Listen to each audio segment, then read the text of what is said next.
Good morning students, welcome to the online class. आज हम आगे चैप्टर कंटिन्यू करेंगे। हमारा टॉपिक है वाटर, है ना। Water, the water on the earth can be found in the form of salty water and the sea and the ocean or fresh water, river, lake, found, ponds etcetera.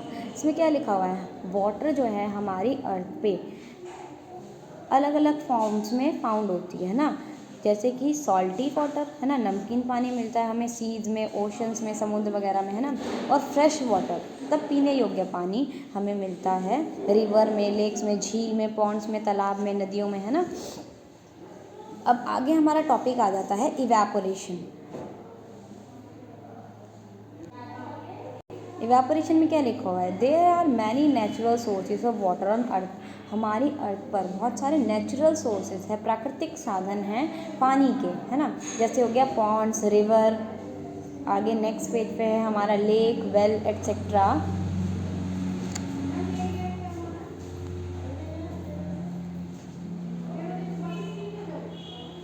When the sun shines, it heat causes the water from these sources to evaporate into water vapor।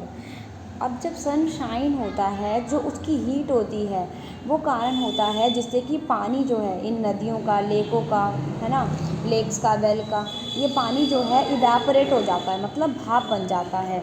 ये पानी water वेपोर्स में बदल जाता है, भाप में बदल के चेंज हो जाता है। और this process of change of water into water vapour, और ये प्रोसेस जिसमें कि पानी भाप में बदल रहा है, पानी भाप में बदल रहा है, मैंने आपको बताया क्लास में पहले भी, पानी अगर भाप में बदल रहा है, इस प्रोसेस को हम बोलते हैं इवेपोरेशन।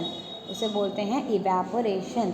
और इवेपोरेशन के कुछ एग्जाम्पल हैं, जैसे कि डाइंग ऑफ पॉन्ड, जो पॉन्ड का, तालाब का पानी है वो सूख गया है ना।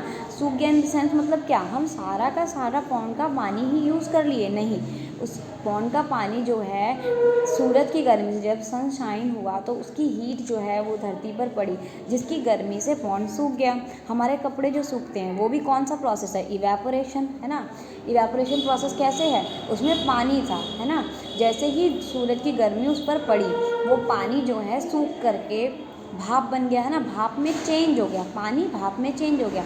इसी प्रोसेस को बोलते हैं इवेपोरेशन। जैसे ड्राइंग ऑफ हेयर, हम हेयर को ड्राई करते हैं ना, जब हम हेयर को ड्राई करते हैं तो हमारे बालों में पानी होता है, और जब वो बाल हमारे सूख जाते हैं, मतलब पानी हमारा भाप बनकर उड़ गया, है ना, भाप में चेंज हो गया। इसी को ही, इस प्रोसेस को ही बोलते हैं इवेपोरेशन। ठीक है, आई होप आपको इवेपोरेशन समझ आ गया होगा। Next is condensation. अब कंडेंसेशन उसका बिल्कुल ही अपोजिट है और बहुत ही ईजी है। As the warm air rises, the water vapour also rise with it. It cools down, turning into tiny water droplets that collect as cloud. The process of cooling down of water vapor into water is called condensation। तो देखिए बेटा, इसमें क्या लिखा हुआ है? वो जो गर्म एयर होती है वो कहाँ जाती है? ऊपर की ओर राइज होती है एयर में, है ना, और उसके साथ जो छोटे छोटे वाटर ड्रॉपलेट्स भी हैं वो भी चले जाते हैं, और वो ऊपर जा कर के हो जाते हैं ठंडे। और जब वो ऊपर जाके ठंडे हो जाते हैं, वो टाइनी ड्रॉपलेट्स वाटर की छोटी छोटी बूंदों में बदल जाते हैं, जो कि कलेक्ट हो जाते हैं बादलों की फॉर्म में, है ना। तभी तो बारिश होती है हमारी अर्थ पे, है ना। और इस प्रोसेस को cooling down of water vapour into water, जो वाटर वेपर है, जो हमारी भाप है, वो ठंडी होके वाटर में चेंज होती है, उसको बोलते हैं हम कंडेंसेशन, है ना। इसका एग्जांपल जैसे कि मैं देती हूँ, जैसे कि आप बाथरूम में नहाते हैं, जब अब सर्दी आने वाली है, अब गर्म पानी से नहाओगे ऑफकोर्स, है ना, तो हमारा जो शीशा होता है, मिरर होता है बाथरूम में, उसमें जो है छोटे छोटे टाइनी टाइनी ड्रॉपलेट्स जो है वो आ जाती है। वो क्यों आती है? क्योंकि जो गर्म भाप जो है, गर्म पानी की जो भाप है वो ऊपर की ओर गई, और जो हमारे मिरर पे जब वो मिरर पे आई तो वो ठंडी होके किस में चेंज हो गई? भाप जो है वापस पानी में चेंज हो गया। भाप अगर वापस पानी में चेंज होता है तो उसे बोलते हैं कंडेंसेशन। ठीक है, बिल्कुल इवेपोरेशन का अपोजिट है। कंडेंसेशन क्या क्या है? जैसे कि हमारी लीव्स पे छोटे छोटे जो ड्रॉपलेट्स आ रहे हैं, है ना, ये भी क्या है, कंडेंसेशन है ना। और क्या है, जब हम कोई भी बर्तन में पानी गर्म करते हैं और उसके ऊपर ढक्कन रख देते हैं और ढक्कन में ऊपर जो है छोटी छोटी ड्रॉपलेट्स बन जाती है कि नहीं, उसे भी बोलते हैं हम कंडेंसेशन। ठीक है, आगे हम रीड करेंगे फ्रीजिंग, है ना। फ्रीजिंग क्या होता है, जमना, है ना। Sometime the clouds contain water droplets rise higher where the atmosphere is cooler. The water droplets then begin to freeze into ice. Small ice crystals combine with each other and continue to grow in size. When they become very heavy and they begin to travel down, and as they fall off the sky, they melt again into water droplets. It is called precipitation. Precipitation, है ना। अब इसमें क्या होता है, ये भी बहुत ईजी है हमारा फ्रीजिंग। फ्रीजिंग में क्या होता है बेटा, इसमें होता है कि कभी कभी ऐसा होता है कि जो क्लाउड्स है जिसमें वाटर ड्रॉपलेट्स होती हैं, छोटी छोटी पानी की बूंदें होती है, वो बहुत ज़्यादा ऊपर की ओर चली जाती है, जहाँ पे एटमॉस्फेयर जो है वो बहुत ही ज़्यादा ठंडा होता है ना। वहाँ पर क्या होता है, ये जो छोटी छोटी बूंदें हैं वो जमने लग जाती हैं और आपस में कंबाइन होने लग जाती हैं। अगर वो आपस में कंबाइन होती है तो वो साइज़ में बढ़ने लगती है, एंड उसके बाद जब वो साइज़ में बढ़ने लगती है तो वो बहुत ही ज़्यादा हैवी हो जाती है।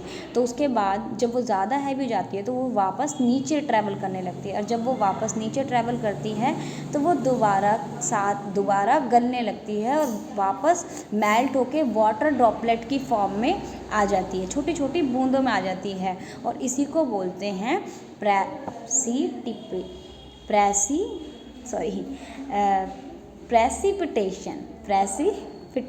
ठीक है, the water that precipitates from the clouds is called rain. और जो वाटर हमारे जो क्लाउड्स है, बादल है, उससे प्रेसिपिटेट्स होके नीचे की ओर आते हैं, उसे ही हम बोल देते हैं रेन। और ये जो पूरा प्रोसेस है, यहाँ पर क्या लिखा हुआ है हमारा, एक सेकेंड, यहाँ पर क्या लिखा हुआ है हमारा, the process of evaporation, condensation, freezing and precipitation together make up the water cycle in nature. ये सारी चीज़ें मिलके, जो हमारा इवेपोरेशन है, कंडेंसेशन है, फ्रीजिंग है और प्रेसिपिटेशन है, ये सब मिलके बनाते क्या है, वाटर साइकिल, जिसके पिक्चर हम काफ़ी बार बना चुके हैं ना। और इस वाटर साइकिल में वही प्रोसेस जो हमने अभी पढ़ा वो कंटिन्यू होता रहता है, जिसकी वजह से वाटर जो है वो साइकिल करती है। एक वाटर का एक साइकिल चलता है, नीचे आना, ऊपर जाना, नीचे जाना, ऊपर आना, कैसे भाप बन के ऊपर गई, फिर वहाँ पे क्लाउड्स में ठंडी हुई, फिर वापस रेन की फॉर्म में नीचे, फिर अगेन ये सर्कुलर चलता रहता है, जिसकी वजह से हमारे अर्थ में वाटर एग्जिस्ट करता है। And this is your homework quick revision. ठीक है, ये आपको खुद करना है, फिल इन दी ब्लैंक्स है, ये आपको ओनली बुक में ही करना है, नोटबुक में नहीं करना है। ठीक है, ये आप बुक में फिल करोगे, समझोगे, अच्छे से रीड करोगे, बहुत ही ईजी है, जो मैंने समझाया है वही इसमें आएगा।